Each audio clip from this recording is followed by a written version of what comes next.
IPL Punjab அணியின் உரிமையாளர் நிஷ் வாடியா மீது மற்றொரு உரிமையாளரும் பாலிவுட் நடிகையுமான பிரீத்தி ஜிந்தா பாலியல் புகார் அளித்துள்ள சம்பவம் பரபரப்பை ஏற்படுத்தியுள்ளது.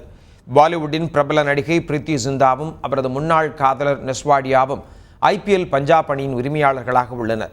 இருவரும் சேர்ந்து வாங்கிய பஞ்சாப் ஐபிஎல் அணி இந்த முறையும் வெற்றி வாகை சூடவில்லை.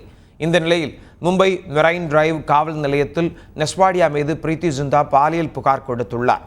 அந்த புகாரில் வான்கடே மைதானத்தில் சென்னை மற்றும் பஞ்சாப் அணிகளுக்கிடையேயான போட்டி நடைபெற்ற போது வாடியா தனக்கு பாலியல் தொந்தரவு கொடுத்ததாக தெரிவித்துள்ளார்.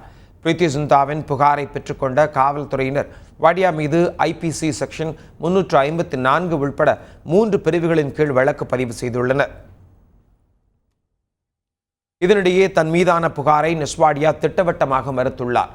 பிரீத்தி ஜிந்தாவின் புகார் அடிப்படை ஆதாரமற்றது என்று தெரிவித்துள்ள அவர் இது தனக்கு மிகவும் அதிர்ச்சி ஏற்படுத்தியுள்ளதாக கூறியுள்ளார்.